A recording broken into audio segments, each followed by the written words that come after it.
ছুটে আসার পরে আমার ভাইকে যখন ওরা মারধর করে, তো মারধর করা অবস্থায় আমি এখানে আমি তাদেরকে ছিড়াইতে যাই। ছিড়াইতে যাওয়ার পরে রাজীব এবং মোশারফ তাদের কাছে দুইটা ছোরা ছিল।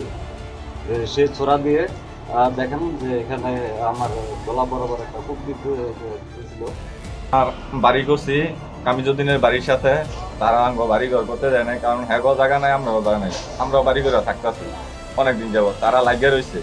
এখন ওই যে মাইয়ার সূত্র ধরিয়া আমার ছোট ভাইরে গিয়ে দিই কামিজুদ্দিন কালার ধরে টানতেছে, টানার পরে চারিদিকে মানুষ হইয়া আমার ছোট ভাইরে বাজদা সাপ আলদা বাইরে যাচ্ছে।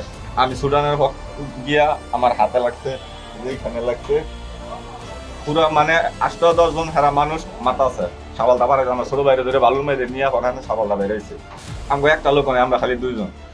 এখন আমরা বাড়ি থেকে বারোয়া রোডের মাঝে দৌড় বেড়াইছি, আইয়া আমার ছোট ভাই ত্রিভুবন লাইনে ফোন দিছে। যার ঘরে পুলিশও তখন এই টাইমে আয় নাই, মানুষ ছিল কিন্তু মানুষে কেউ ধরে নাই। আমরা 300 ফুট রাস্তার মধ্যে আইসা বসছি ধরে। তারপরেও তারা স্যান লইয়া রাজীবের ভাই আছে একজন ফরহাদ, ওই স্যান লইয়া দূর ফেরা সামনে আইসে, আমরা রোডের মেঝে বসছি। মা পোলায় ফলা হয় লইয়া সবাই বলছি। তারপর থানাতে আসছি, থানাতে আসার পর এখনো আমরা পুলিশের কোনো সহযোগিতা পাইনি।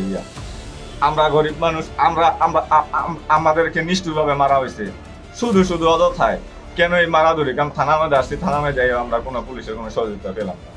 সে দাও ছিল, যখন আমার স্বামীরে কুবাকুবি করতেছে তখন আমি বাঁচানোর লোকে পারাপারি করতেছি, তখন আমার হাতে কূপ দিয়েছে আর কি যে সাফাল দিয়া বাড়ি দিছে।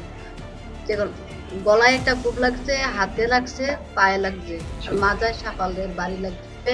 যে 11টা বাজে যাবে, তোমরা এখন যাইয়া চিকিৎসা নাও, যে আমরা কালকে 11টা বাজে যাবো, কিন্তু এখন থেকেও যায়নি, কোনো পুলিশ যায়নি। একটা আনন্দ হাউজিং ক্যাম্প আছে তাদের বলছি, এবং এসআই জয়নালকে পাঠানো হয়েছে, তারা গেছে। আমরা আইনগত ব্যবস্থা নিচ্ছি, আমরা তদন্ত সাপেক্ষে ঘটনার ব্যাপকে আইনগত ব্যবস্থা নিচ্ছি।